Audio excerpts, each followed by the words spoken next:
Australian ambassador, Mr. David Ritchie, who is here with us to deliver one of the lectures in this series called the Ambassador Series, which has been quite effective in giving our students, in particular the students of our program in international relations, an overview of what's happening in the world, and the way in which the world works, or the way in which political relationships across countries are implemented and developed with contrasts, solutions, crises, agreements, and so on and so forth. It's a good way to learn about countries, because in the past we have ambassadors from many other countries who talk about their own country, but also about the relationship of their own country with Italy and with Europe and with other countries as well.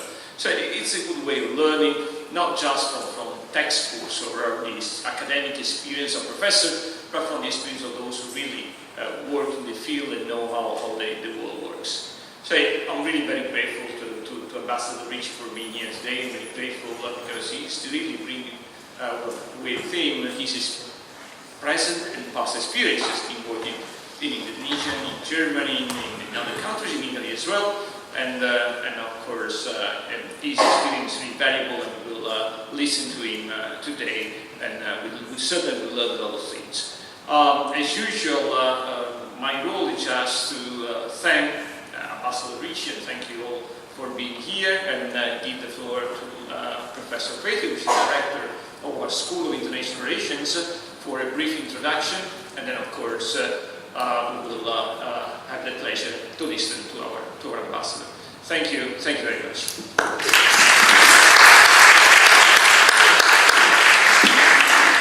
I thank our President, Professor Carraro, and yes, Your Excellency, in the name of the School of International Relations of this university, I say welcome and thank you very much for kindly accepting our invitation. We are grateful to have the opportunity to discuss with the High Officer of the Australian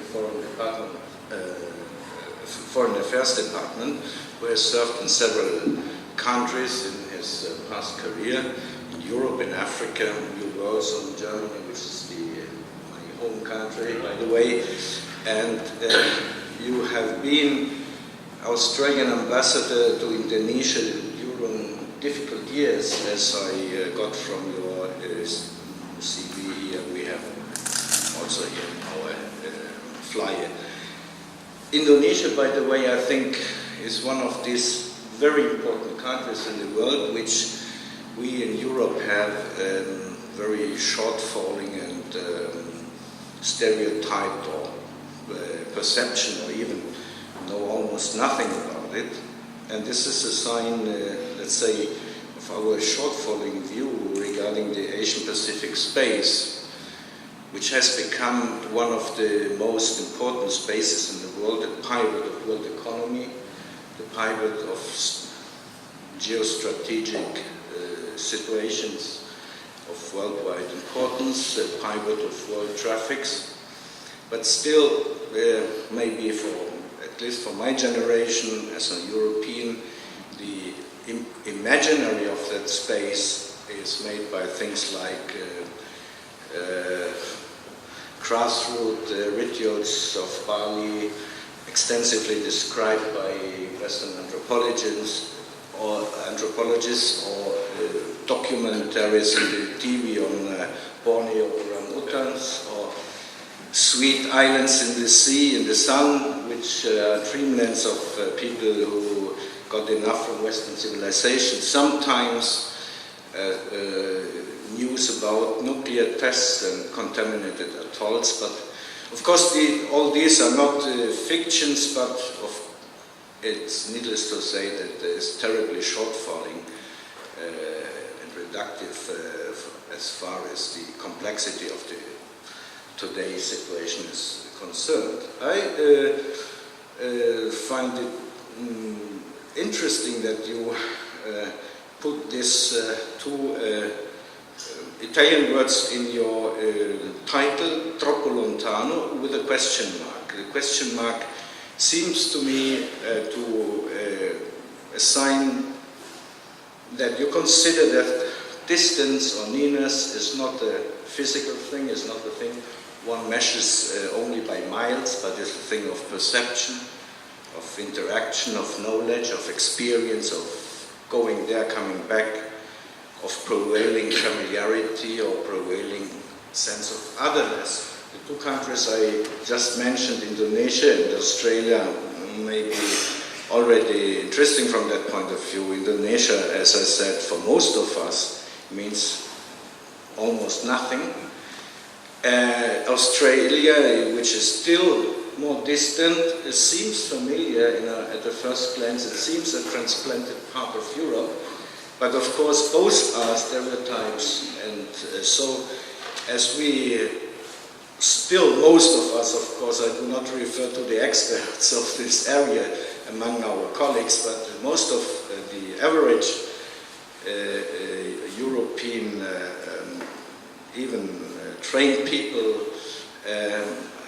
know very little about this, and so we are particularly glad to hear your speech, and which give us the opportunity to learn more about this area, this scenario, which will be decisive for the future on this planet. So thank you very much for coming. I give you the floor. Thank you very much. Thank you.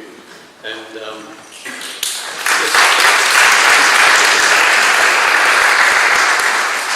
thank you very much, and thank you, Professor, for stealing all my ideas.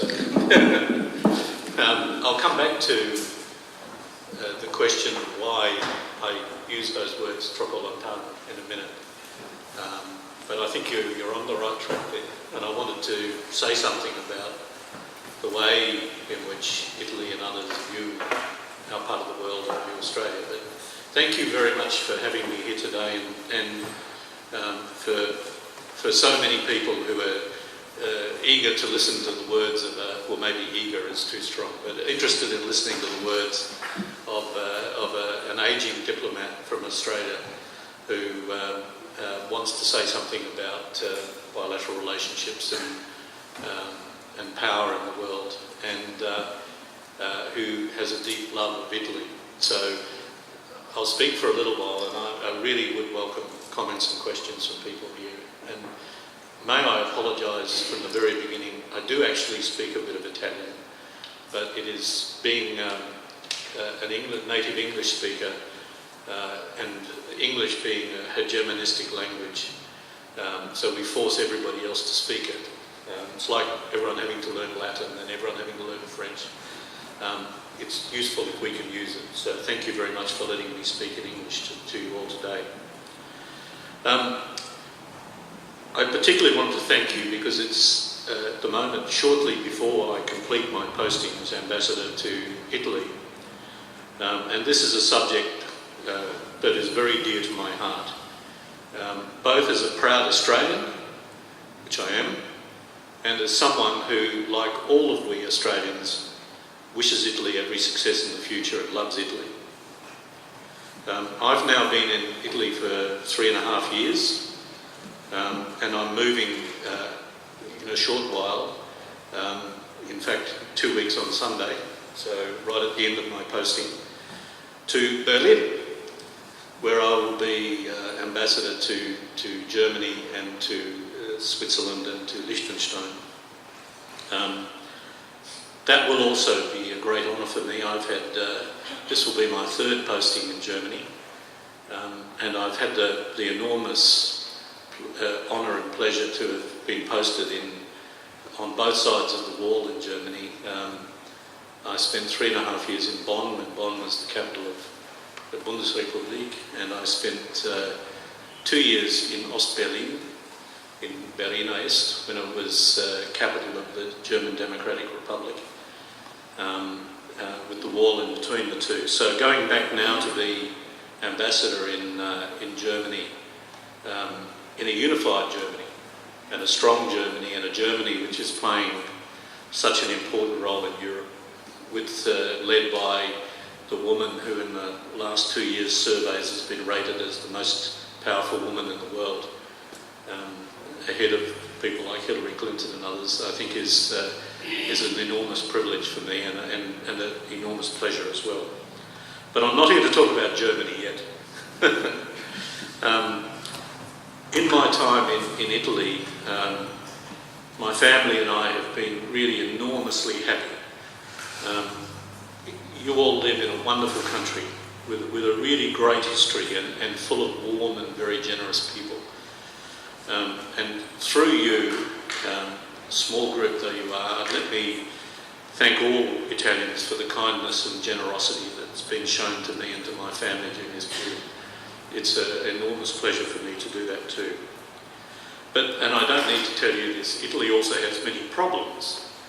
And one of the things we ambassadors have to do, although we're not allowed to comment on it, is to analyse the political and economic situation in a country like Italy and try to make an assessment and advise our government about what we think of it. I was just explaining to somebody outside that you would go completely crazy trying to predict what is going to happen in Italy in the next few years, let alone the next few weeks, let alone the next few years. So it's been, from the point of view of a political and economic analyst, being in Italy has been a very interesting experience. But I strongly believe, and this is the subject of my talk today, is that I passionately believe that that Italy and Italians need to lift their sights. That part of the solution to Italy's problem, at least economically, is to concentrate to a much greater extent on the Asia-Pacific region and naturally on Australia as part of that region. But I'll come back to that in a minute. Today, in talking to you all, I'd like to cover three main themes. Firstly, I'd like to say something about the region within which Australia lives, the Asia-Pacific region, which is the fastest growing and the most dynamic region in the world. Secondly, I'd like to say something about Australia. And thirdly, I'd like to speak a little bit about Italy's relations with Australia and the Asia-Pacific region. In detective stories, in a giallo, you're never supposed to tell people the ending, the who did it part of it, before they've read the book. It would spoil the surprise. Well, I'm very sorry, but I'm going to tell you the ending to this story right now, so you can get used to the idea.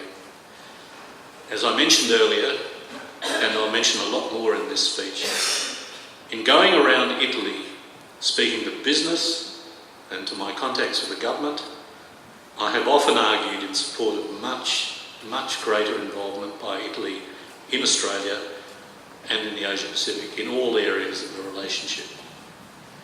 I've done this because I firmly believe that our bilateral relationship, particularly between Australia and Italy, should be much, much better, and that such an improvement in the bilateral relationship is very much in Italy's strategic and economic interests, both because Australia is an enormously valuable partner for Italy itself, but also because Australia is a fundamentally important part of the Asia-Pacific region.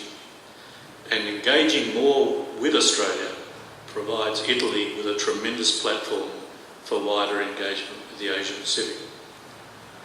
I'm sad to tell you that all too often, when I raise these issues with business people, with the government and with others, the answer has been a wry smile, a gesture to show me that, in an ideal world, that would be very sensible. But then they go, è troppo lontano. And that is why I've used those two words today. In my view, that is simply not good enough. That is not good enough. And what we English speakers call it is a cop-out, an excuse. But I'll have a little more to say about that in a minute. Firstly, on the Asia-Pacific. The Asia-Pacific region has rightly been called the most dynamic in the world, and many have described this correctly as the Asian century, to reflect the region's growing strategic and economic importance. In fact, the Australian government, the previous Australian government, published a white paper which for students of international relations, I commend to you, called Australia and the Asian Century, which looked at how Asia Pacific is going to develop over the next 30 or 40 or 50 years, and what Australia should be doing to engage with it, and how we should be changing our economy and our society to make the most of that. When you sit and think about it for a moment, and think about the countries in the region, it's easy to understand that it contains some of the world's most significant economic powerhouses. You think of China and Japan and India and Korea, the countries of ASEAN, Taiwan, and of course, recognising that what I'm talking about is that the Pacific region, not just Asia. Included in that are the United States and Russia and Canada and the countries of Latin America. In fact, I think it's going to take a little bit of a perception shift in Europe to think along those lines. I think it's very important for Europeans who are understandably focused on Europe's surrounding region, and the transatlantic relationship with the United States, to stop and recognise the following: that the United States has a vital Pacific coast and major Asia-Pacific interests too, as does Russia. In fact, a year or so ago, Russia hosted the Asia-Pacific Economic Cooperation, APEC, forum in Vladivostok. So it is a major economically growing coastal region which borders on the Pacific as well. And the United States sees the Pacific, the Asia-Pacific region, as fundamentally important for its growth. So it doesn't spend all its time looking at Europe and the Middle East. It spends a very large amount of its time engaging with East Asia and the Pacific. Neither the United States nor Russia nor some of those large countries are Eurocentric, important though Europe is for them. And that's something that's very important for people to understand. Let me mention some statistics to you to illustrate just how important the Asia-Pacific region is going to be, and why countries like Italy would be just crazy not to be as engaged as possible in order to reap the benefits of that growth. The pace and scale of change in the Asia-Pacific region have been staggering. By the end of this decade, Asia will overtake the economic output of Europe and the United States combined. Let me repeat that. By the end of this decade,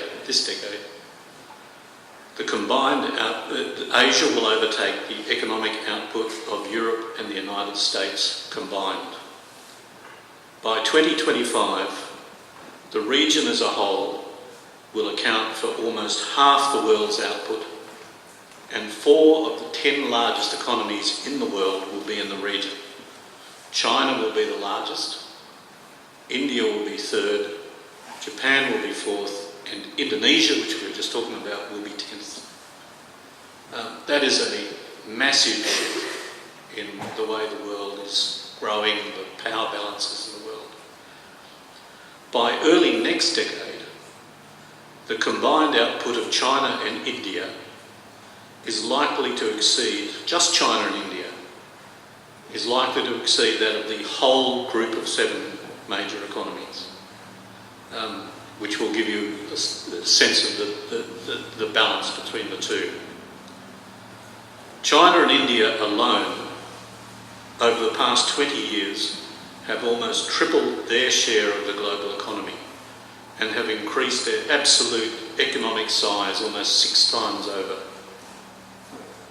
Within only a few years, Asia will not only be the world's largest producer of goods and services, it will be the world's largest consumer of them, which is very, very important for countries that are big exporters like Italy. Average GDP per person in Asia is set to almost double by 2025. Asia is already the most populous region in the world. By 2030, Asia's middle class will be the world's largest. Asia's middle class will be the world's largest, with 3.2 billion people. Hundreds of millions of people will have been lifted out of poverty as a result of this economic growth. This is already happening. Between 2000 and 2006, around 1 million people were lifted out of poverty every week in East Asia alone. More are following, and in the future they will live longer and they'll be better connected to the world. So just think about the size of that middle class and the kind 3.2 billion people with that kind of consumption power, and you get a sense of the economic opportunities that exist. And growth in Asia has been truly spectacular. Japan, Korea, Singapore, and more recently China and India doubled their income per person within a decade. And some have gone on to repeat this achievement 3 or 4 times over the last 20 or 30 years.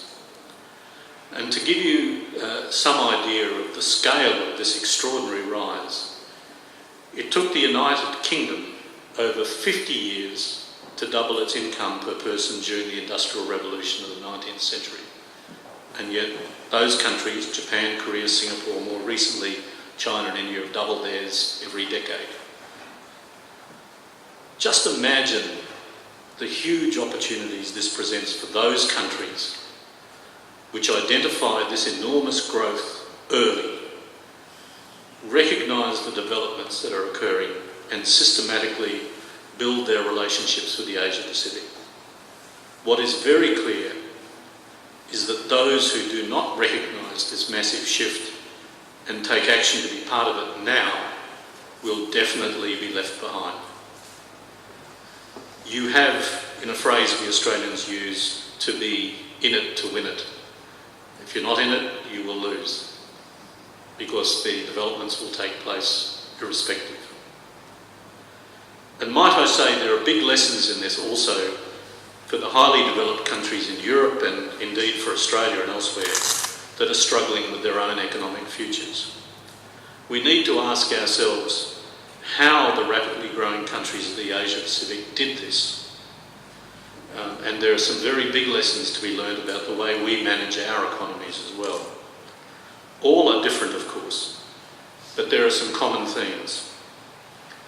Nearly all the high-performing Asian economies deliberately set out to support prosperity by investing in people through education and other things, by building capital, and by undertaking fundamental institutional change, including expanding the role of markets. They're very open economies here. Commensurate with this amazing economic story and power story, the geopolitical situation in the Asia Pacific and Asia Pacific security issues are increasingly important to world security and to the smooth running of the global economic and political order. I'm sure, for example, that you'll all very clearly understand just how significant the emergence of China is for the rest of this century and beyond. That is something that is very clearly understood by the world's current superpower, the United States. And issues relating to North Asia, not least the DPRK issue, the North Korean issue, are major world challenges already. Both because of the growing economic weight of the Asia Pacific and the geopolitical importance of the region, which flows from the economic weight as well. Countries like Italy in Europe ought to have a vision that is wider than just its immediate neighbourhood. Totally understandable though that focus is. The fact is that the world's economic future is inextricably tied to the Asia Pacific. Even we Australians, who live in the Asia Pacific and have extremely close and substantial links in Asia, still have a long, long way to go to understand our region. For example, even we don't have as much knowledge as we should about a country like Indonesia. which has 230 million people or so, is the largest Muslim country in the world, is the world's third largest democracy. And it's a country that is right on our doorstep. It actually takes about an hour if you fly from Darwin to be in Indonesia. So just next door to us, and we don't ourselves grasp the size and magnitude of the changes that are happening in Indonesia and the nature of Indonesia itself. A country which, as I said, is expected by the end of, by about 2025 to be the 10th largest economy in the world. Turning to Australia and its relations with the Asia Pacific, let me say Australia is a vital part of the Asia Pacific region. Australia's economic integration into Asia has accelerated over the past 4 decades, partly in response to the huge changes underway there.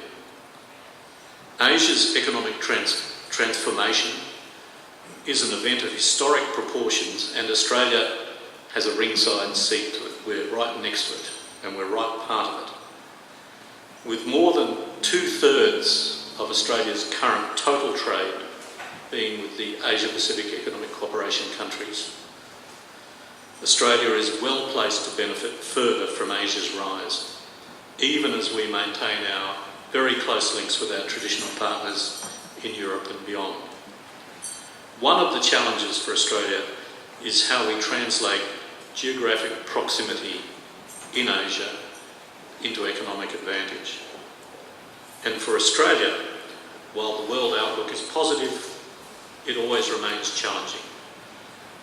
There's no need to explain to this audience the difficulties caused by the global financial crisis. Australia has come through in very good shape, as I'll point out in a minute, thanks largely to the reform efforts of successive Australian governments.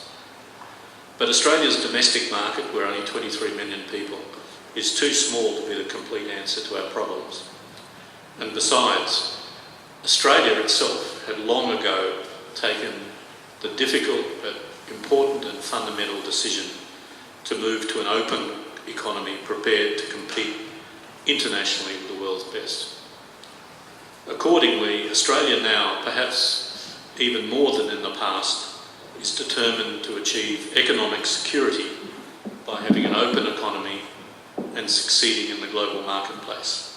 For much of our history, Australia was at the periphery. We were tropolontano of Atlantic civilizations of Europe and the United States. Even a decade ago, Australia's most important trading partners were largely in the developed world. But being in Asia is now a great advantage. Global economic weight has shifted to our doorstep, and Australia will forge its future in a region of increasing economic vitality. The tyranny of distance, being tropolontano, from the focus of world economic activity, is being replaced by the fact that we're next to it, that we have the prospects and opportunities presented by proximity to it. The world's most dynamic region in the world in the future is not, as the British used to say, in the Far East. It is actually in our near north. And Australia, as a major supplier of energy and mineral resources, one of the world's very largest, is extremely well placed to take advantage of that growth, not least because of the major reforms that have been undertaken in the Australian economy over the past 30 or so years. We can now look forward to the kinds of opportunities I've already identified for the period to 2025 from a position of strength.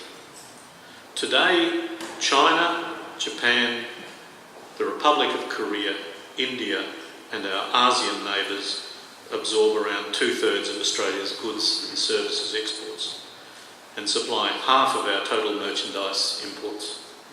China alone takes 1/5 of our exports and provides 14% of our merchandise imports. And Australia is a major supplier to China in areas which are absolutely fundamental for China's economic growth. We're, for example, by far and away the largest supplier of liquefied natural gas to China.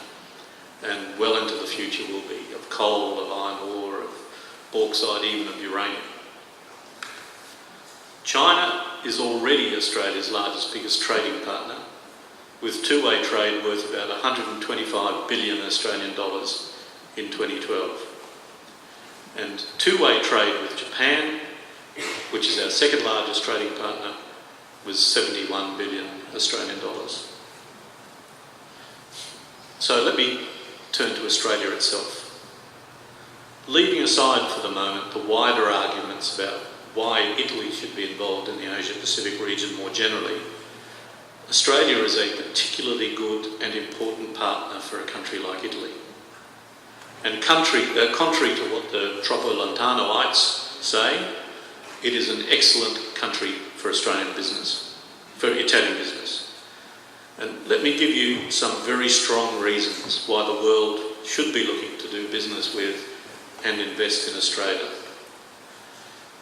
We are strategically located in the fast-growing Asia-Pacific region, strong trade links to global markets, and one of the world's most transparent and well-regulated business environments. Australia is a country in which it makes good sense to do business. Australia has one of the most stable economies in the world. 2012, and I gave these statistics to your Parliamentary Foreign Affairs Committee, and they all went, "You've got to be joking." But in 2012 was the 22nd consecutive year of economic growth. And Australia is today the 12th largest economy in the world. Italy is 9th. It's just slipped to 9th. It's predicted to slip to 10th shortly. We have recently overtaken Spain, and we're the 4th largest economy in the Asia-Pacific region, more generally. All three, we never went into, by the way, during the global economic crisis, during the global financial crisis, we have never gone into recession. So we've had 22 consecutive years of economic growth. All three global credit rating agencies have given Australia a AAA credit rating, which is testimony to the strengths and stability of the economy. And the OECD and others have forecast that Australia's economy is expected to outperform that of every other advanced economy until 2018 at least. The IMF's 2012 World Economic Outlook highlighted the resilience of the Australian economy, particularly appreciated for a sustained GDP growth, low levels of unemployment, inflation, and our debt is under control. Against Italy's 130%, our debt to GDP ratio is 12%.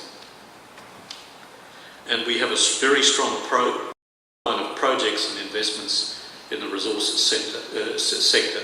About $700 billion worth of infrastructure projects are just waiting there for companies to bid for. This is already approved infrastructure projects in Australia. Since 2008, Australia has consistently ranked in the top 5 most resilient economies. Doing business in Australia is particularly easy. The 2013 World Bank report ranks Australia as the second easiest country in which to set up a business. It only takes 2 days. And the overall 10th out of 185 countries for ease of doing business. We aren't, contrary to popular belief, just a big mine either. We are certainly one of the world's largest resource suppliers, and we have an enormously efficient and strong agricultural sector. But did you know that our economy is mainly services-based? Almost 80% of economic output is generated by the services sector. Australians enjoy a very high standard of living. We're stable politically with strong institutions and a strong and reliable legal system. We have an absolutely first-rate education system. On any of the major rankings of world universities, Australia's 39 universities perform excellently. For example, in the Times Higher Education World University Rankings for 2012-13, Australia had 14 universities out of the top 100 under 50 years old universities. And we're a very innovative place. We have educated 12 Nobel Prize winners in the fields of medicine, science and literature. And did you know that the following major breakthroughs and technological advantages all have Australia written all over them? The modern standard for Wi-Fi, the technology behind Google Maps, the black box flight recorder, the bionic ear, the cochlear implant, the cervical cancer vaccine, and pioneering IVF technology. And if all that weren't enough, it's an excellent place to live. In the Economist Intelligence Unit's 2012 livability ranking, no fewer than 4 Australian cities were ranked in the top 10 most livable cities in the world, and Melbourne was ranked as the most livable city in the world. Given all of this, do you think we should be troppo lontano for Italy's government and business? Now, just a few further words about Italy's relations with the Asia Pacific and specifically with Australia. Some of you will already have heard me say this about 10 times in this speech already. But in my view, and I'm only an ambassador, and decisions on priorities are entirely a matter to Italy and the Italian government, so I don't want to interfere in Italy's decisions about its policies. But in my view, Italy stands to benefit enormously from greater engagement in the Asia-Pacific region, and especially with Australia. This is particularly true given Italy's economic circumstances. Think of the economic benefits alone for Italy in doing much more business with Australia and the Asia-Pacific region. Engaging more would be a wise strategic decision on Italy's part. And if you don't mind my saying so, more needs to be done. By way of preparation for this lecture, I asked my colleagues from the Asia Pacific, other ambassadors from the Asia Pacific, to give me some feedback on recent high-level visits from Italy, to get a sense of the level of Italy's high-level engagement with our region. And the results point to a need to be more active. Although some Asia Pacific countries have been visited by the Italian Foreign Minister during my posting here, China, Japan, and 1 or 2 have been visited by the President, China again, very few indeed have been visited by an Italian Prime Minister, for example. All my colleagues agreed that they did not think that the number of high-level visits from Italy to our part of the world was commensurate with the geopolitical and especially the economic importance of our region. Could I just say for the record that in Australia's case, the last time an Italian president visited us was in 1998. That's 15 years ago. The last time an Italian foreign minister visited Australia was in 2001. That's 12 years ago. And here's a question for you all. When was the last time an Italian prime minister visited Australia after World War II? And because you won't know, let me just give you the answer to that. Never. Non mai. No Italian prime minister has visited Australia. In the last 5 years, the other way around, we've had the Prime Minister, our Prime Minister, visit Italy, and 2 visits by our Foreign Minister during that period, not to mention our Minister for Transport and Infrastructure twice, and a bunch of other ministers. And all this, despite the fact that Australia has the warmest of relations with Italy. We love Italy. We absolutely love Italy. We have about 900,000 Australians, and we only have 23 million. 900,000 Australians con una ascendenza italiana. That is the 3rd largest community in Australia. Anglo-Saxons like me, the Chinese are the 2nd largest community, Italians are the 3rd largest community in Australia. And our people-to-people links don't just stop there. About 750,000 Australians visit Italy every year. We love Italy. And about 65,000 Italians visit Australia. And let me just say that as part of that the growth rate in terms of Italians visiting Australia is the highest growth rate of anywhere in Western Europe. More Italians are visiting Australia than from any other country. And this audience will appreciate this, that one of the main reasons for that in the last couple of years has been that we have a working holiday visa arrangement with Italy, and this year alone we expect to have about 20,000 young Italians under 30 coming out to Australia for a year or so to do work and study and have a holiday in Australia. Given the unemployment situation here, that's a perfectly logical and normal thing, and we don't have a cap on our working holiday visa arrangement. So the number of high-level visits from Italy to Australia needs work, even though our people-to-people ties are good. I'd definitely, though, like to see many more students travelling in both directions to study, and we've just been talking about the linkages between Ca' Foscari and universities in Australia. But we have little or no structured or regular dialogue at a strategic level about world issues, and we could benefit from such a dialogue. We both had troops in Afghanistan, we both have problems with illegal immigration, we've both suffered from terrorism. Australia has a keen interest in issues like Syria and of course in our issues in our area like the DPRK issue, etc. And if that weren't enough to say that Italy should actually have a serious dialogue with Australia, let me mention two other things.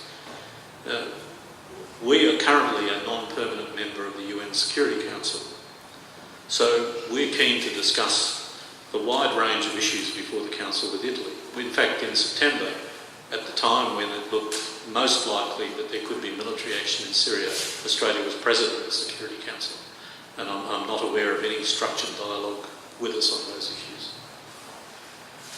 And on top of that, we're about to assume the presidency of the G20 group of countries. In fact, this month we'll assume the presidency of the G20. And I'm hoping desperately that that might mean that a serving Italian Prime Minister might in fact visit Australia sometime during the next 12 months. But the main group of people who have been the most committed Troppo-Lontanoites have been business people. And frankly, the commercial relationship between the two countries, between the 9th largest economy in the world in Italy and the 12th in Australia, is pathetic. It should be vastly bigger than it is. Love is not enough. The fact that we love each other needs to be translated into some substance. There's still a huge amount of work to do to try to bring our commercial relationship up to the level that it should be. And I've often find myself asking business people, don't you want to make money? You know, there's all these opportunities in Australia and our part of the world. Don't you want to do something? Oh, we drop a long time on this. Some excellent Italian businesses get it. And quite a number are now doing very good business in Australia. For example, Ansaldo STS has fantastic technology and has a contract with Rio Tinto, one of the world's largest iron ore producers. And we have these massive trains in northern Australia which transport iron ore to ports. And Ansaldo STS operates from a control room just outside Perth Airport, which is many thousands of kilometres away, these trains remotely by satellite with no drivers. So this is the kind of extraordinary technology that Italy has available, and which makes Italy very competitive for big resource and infrastructure projects in Australia. But I'd really genuinely like to see much more Italian involvement and investment in Australia. Italy has some great companies, and they have the sorts of skills and expertise we need in Australia. And we are very keen for Italian investment, and there are tremendous opportunities for Italian companies in infrastructure especially. And as I noted, we're a great place to do business, with tremendous opportunities for those who become active in Australia. And we're a seriously good stepping off point for doing business with Asia and the Asia Pacific region, the fastest and most dynamic economic region in the world. I don't want you to think this is just a sermon, as you hear in church, but I'm trying to be a bit of an evangelist here. In this case, my message is clear. The Asia Pacific region is the place to be for Italy and for Italian companies, especially if Italy and Italians are looking to return strongly to a path of economic growth. This will require adjustments in Italy to be able to take advantage of that growth, but it is worth it. I admire Italy a great deal. It genuinely pains me to see Italy missing out on some of the vast opportunities presented by our region. I would like to see Italian companies winning contracts in Australia if they can compete and produce the goods. Troppo lontano is simply not good enough. I'm sorry. We need to make Italy and Australia into due paesi molto vicini for the good of both. Thank you very much.